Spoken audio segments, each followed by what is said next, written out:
পাকিস্তানের ইসলামাবাদ কনফারেন্স রুমের চেয়ারগুলো ফাঁকা, চায়ের কাপে ভর্তি চা ঠান্ডা হয়ে গেছে। পররাষ্ট্রমন্ত্রীদের জন্য রাখা নামের ট্যাগগুলো পড়ে আছে টেবিলে, কিন্তু কোনো বৈঠক হলো না। ইরানের পররাষ্ট্রমন্ত্রী আব্বাস আরাগচি এলেন, কিন্তু তিনি বসেননি, তিনি কথা বলেননি। তিনি শুধু নিশ্চিত করেছেন ইরান চাপের মুখে কোনো আলোচনায় বসবে না। পাকিস্তানের মধ্যস্থতায় যুক্তরাষ্ট্রের সঙ্গে পরোক্ষ আলোচনার কথা ছিল। ট্রাম্পের জামাতা জ্যারেড কুশনার ও ওয়েটকফের অংশ নেওয়ার কথা ছিল। সব প্রস্তুত ছিল, কিন্তু আরাগচি ইসলামাবাদ পৌঁছেই সিদ্ধান্ত বদলান। তিনি কনফারেন্স রুমে না গিয়ে সরাসরি ওমানের দিকে চলে যান। এক কথায় আলোচনা বাতিল। কেন এই হঠাৎ সিদ্ধান্ত? কারণ ইরান চায় স্থায়ী যুদ্ধবিরতি। অস্থায়ী যুদ্ধবিরতি ও সময়ক্ষেপণ এখন তাদের কাছে প্রতারণা ছাড়া কিছু নয়। ইরান মনে করে যুক্তরাষ্ট্র অস্থায়ী যুদ্ধবিরতির আড়ালে সময় নিচ্ছে, নিজেদের অস্ত্র ভাণ্ডার পূরণ করছে, নতুন করে যুদ্ধের প্রস্তুতি নিচ্ছে। তাই ইরান চায় প্রথমে স্থায়ী যুদ্ধবিরতি, তারপর আলোচনা, উল্টোটা নয়। ইরানের পক্ষ থেকে জানানো হয়েছে, আমরা স্থায়ী যুদ্ধবিরতি চাই। সীমিত সময়ের যুদ্ধবিরতি যুক্তরাষ্ট্রকে পরবর্তী হামলার জন্য প্রস্তুতির সময় দেবে। এটা ইরানের জন্য অগ্রহণযোগ্য। ইরান এখন দুই পথ বেছে নিয়েছে, কূটনীতি ও সামরিক সতর্কতা। কূটনীতির পথে তারা বিভিন্ন দেশের সঙ্গে আলোচনা করছে। সামরিক সতর্কতায় তারা বার্তা দিচ্ছে যে কোনো উস্কানির জবাব দেওয়া হবে। আলোচনা বাতিলের পর ডোনাল্ড ট্রাম্প সিএনএন ও অ্যাক্সিওকে দেওয়া সাক্ষাৎকারে বলেছেন, আলোচনা বাতিল মানেই নতুন করে যুদ্ধ শুরু হওয়া না। আমাদের বড় প্রস্তুতি আছে, কিন্তু এখনই যুদ্ধ শুরু হবে এমন নয়। ট্রাম্প এই বক্তব্য দিয়ে পরিস্থিতি শান্ত করার চেষ্টা করছেন, কিন্তু বাস্তবতা কি তাই? যুক্তরাষ্ট্রের নৌবাহিনী ওমান সাগর ও আরব সাগরে ইরানের আরেকটি তেলবাহী ট্যাঙ্কার আটক করেছে। ইউএসএস রাফায়েল পেরাল্টা নামের গাইডেড মিসাইল ডেস্ট্রয়ার এই অভিযান চালিয়েছে।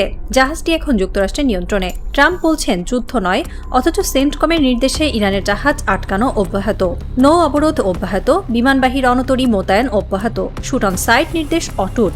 একজন সামরিক বিশ্লেষক বলেছেন, ট্রাম্প যা বলছেন আর যা করছেন তার মধ্যে ফারাক অনেক। তিনি আলোচনা বাতিলের প্রভাব কমাতে চান, কিন্তু ইরানের জাহাজ আটকানোর ঘটনা প্রমাণ করে যুদ্ধের প্রস্তুতি চলছে। কথায় যুদ্ধ না থাকলেও কর্মে যুদ্ধ আছে।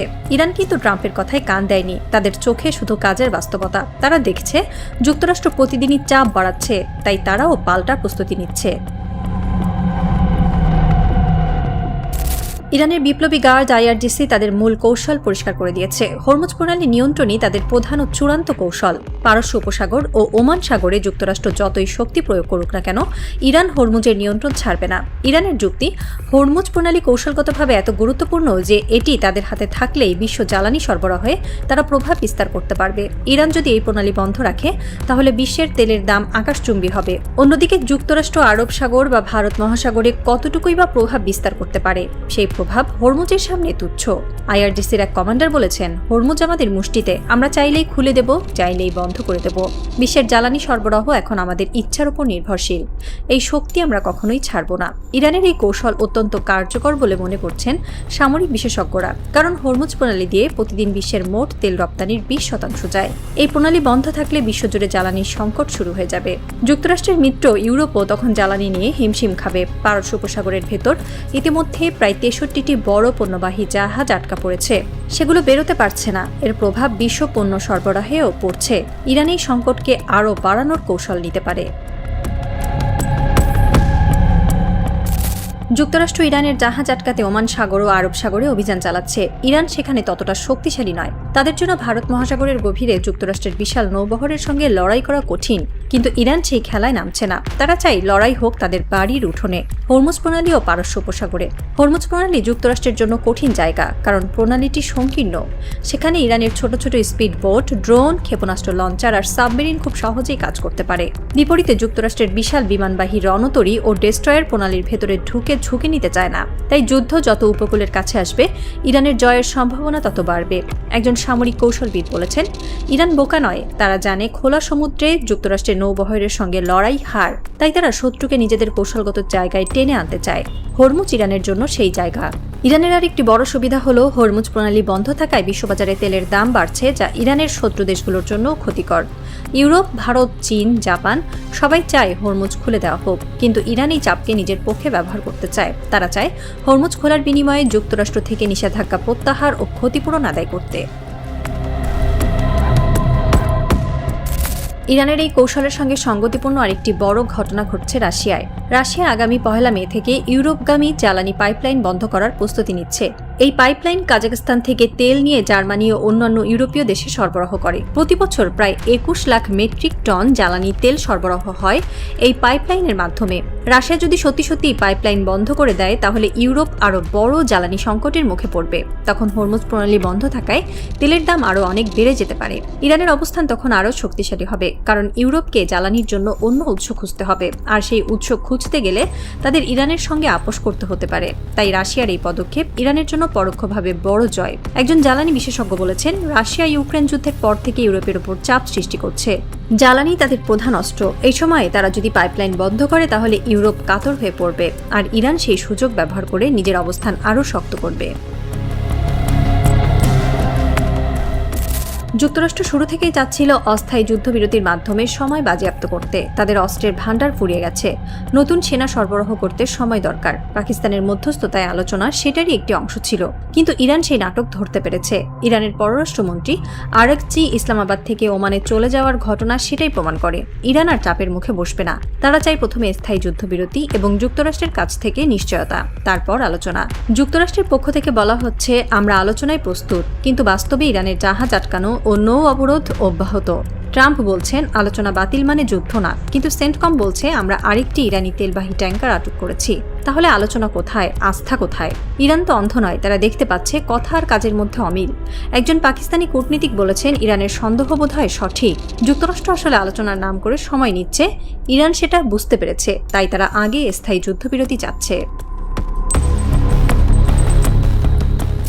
পারস্য উপসাগরের ভেতরে বর্তমানে প্রায় 63টি বড় পণ্যবাহী জাহাজ আটকা পড়ে আছে। এর মধ্যে তেলের ট্যাঙ্কার, এলএনজি ক্যারিয়ার, কন্টেইনার জাহাজ, সব ধরনের জাহাজ আছে। এই জাহাজগুলো বেরোতে না পারায় বিশ্বের বিভিন্ন প্রান্তে পণ্য সরবরাহ ব্যাহত হচ্ছে। জ্বালানি তেলের দাম বেড়েই চলেছে।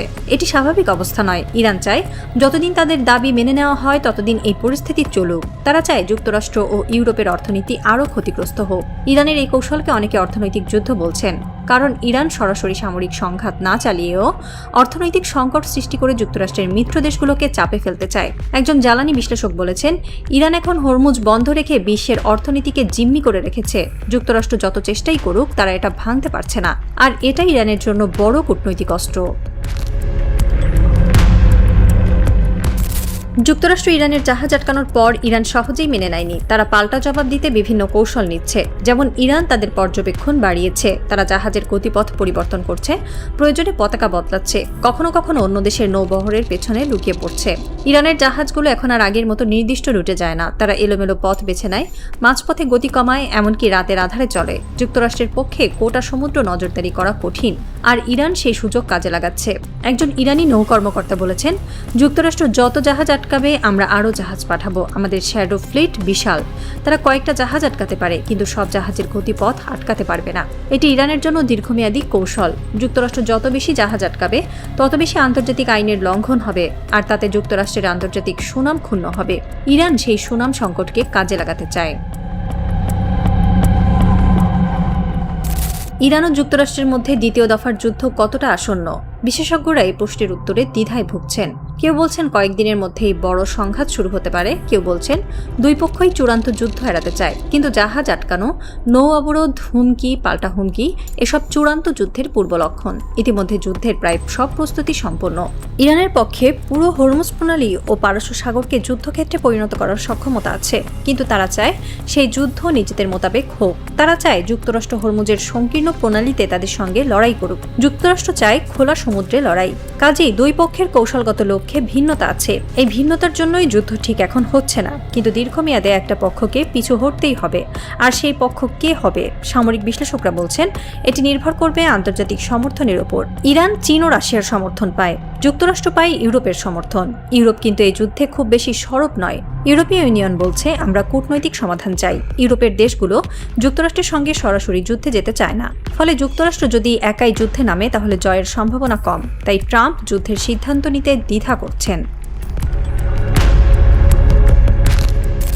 ইরানের জন্য এখন হরমুজ প্রণালী সবচেয়ে বড় হাতিয়ার। ট্রাম্প যতই হুমকি দেন না কেন, হরমুজ বন্ধ থাকলে বিশ্ব অর্থনীতি স্থবির হয়ে পড়বে। এটি ইরানের বড় শক্তি। ট্রাম্প যদি ইরানের উপর চরম চাপ সৃষ্টি করতে চান, তাহলে তাকে হরমুজ খোলার ব্যবস্থা করতেই হবে। কিন্তু সেটা করতে গেলে তাকে ইরানের কিছু শর্ত মেনে নিতে হবে, যেমন নিষেধাজ্ঞা তুলে দেওয়া, যুদ্ধের ক্ষতিপূরণ দেওয়া, মধ্যপ্রাচ্য থেকে সেনা প্রত্যাহার ইত্যাদি। ট্রাম্প কি সেই শর্ত মেনে নেবেন? না মানলে যুদ্ধ অবধারিত। এখন ট্রাম্পের হাতে দুটি পথ: পাল্টা যুদ্ধ চালিয়ে যাওয়া অথবা আলোচনায় ফিরে আসা। প্রথম পথ বেছে নিলে আবার নতুন করে যুদ্ধ শুরু হবে। দ্বিতীয় পথ বেছে নিলে তাকে ইরানের কাছে কিছুটা হলেও হার মানতে হবে। ট্রাম্প কোন পথ বেছে নেবেন সময় বলে দেবে। আপাতত ইরান তাদের অবস্থানে অনড়। তারা আলোচনা করবে শুধু স্থায়ী যুদ্ধবিরতি ও ন্যায্য শর্তে। তারা চাপের মুখে কোনো সিদ্ধান্ত নেবে না। যুক্তরাষ্ট্রের জাহাজ আটকানোর ঘটনা তাদের কঠিন করেছে। রাশিয়ার পাইপলাইন বন্ধের প্রস্তুতি তাদের আশা জাগিয়েছে। হরমুজ প্রণালীতে এখন উত্তাপ ছড়িয়ে পড়েছে। যুদ্ধ এখন সময়ের ব্যাপার মাত্র। হয় ট্রাম্প ইরানের শর্ত মেনে নেবে, নয় ইরান যুদ্ধের ডাক দেবে। আর সেই যুদ্ধে জেতার চাবিও হরমুজের জলে লুকিয়ে আছে। হরমুজ প্রণালীর বুকে তখন রাত গভীর। সাগরের জল থেমে থেমে আছড়ে পড়ছে। ইরানের বিপ্লবী গার্ডের নাবিকরা তাদের স্পিড বোটে চড়ে টহল দিচ্ছে। তাদের চোখে ঘুম নেই, তাদের বুকে ভয় নেই। হাতে রাইফেল, কাঁধে ক্ষেপণাস্ত্র লঞ্চার। তারা জানে যে কোনো মুহূর্তে শত্রু আসতে পারে, কিন্তু তারা প্রস্তুত। তারা জানে তাদের মিশন পবিত্র। হরমুজ রক্ষা মানে ইরান রক্ষা। ওদিকে ওমান সাগরের গভীরে যুক্তরাষ্ট্রের ইউএসএস রাফায়েল পেরাল্টা ডেস্ট্রয়ার এখনও টহল দিচ্ছে। তারা ইতিমধ্যে আরেকটি ইরানি তেলবাহী ট্যাঙ্কার আটক করেছে। জাহাজটি এখন তাদের নিয়ন্ত্রণে। কিন্তু ইরান কি এতে থেমে যাবে?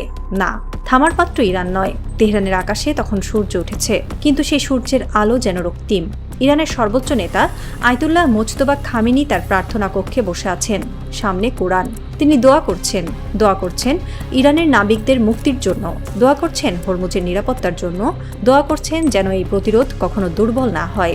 দোয়া শেষে তিনি জানালার বাইরে তাকালেন। তেহরানের রাস্তায় আজ মিসাইল বোঝাই ট্রাক চলছে। খোরামশার 4, সেজিল 2, ফাতাহ 2, শাহেদ ড্রোন, সবকিছু প্রস্তুত। জনতা ফুল দিচ্ছে সেই ট্রাকে। শিশুরা স্লোগান দিচ্ছে, মৃত্যু আমেরিকা, মৃত্যু ইসরায়েল, ইরান জয়ী হবে। প্রশ্ন, কে জিতবে এই যুদ্ধে? ইতিহাসের পাতা উল্টাও। যতবার ইরানের উপর আক্রমণ হয়েছে, ততবারই ইরান জিতেছে। আলেকজান্ডার এসেছিল পারস্য জয় করতে। ইরান তাকে দেখিয়ে দিয়েছে পারস্য মরে না। মঙ্গল এসেছিল ধ্বংস করতে। ইরান তাদের সংস্কৃতিতে বিলীন করে দিয়েছে। ব্রিটিশ এসেছিল তেল লুণ্ঠন করতে। ইরান তাদের দেশ ছাড়তে বাধ্য করেছে। আমেরিকা এসেছিল মিসাইল বসাতে। ইরান আজ তাদের বাধ্য করেছে হরমুজের চাবি ফিরিয়ে দিতে।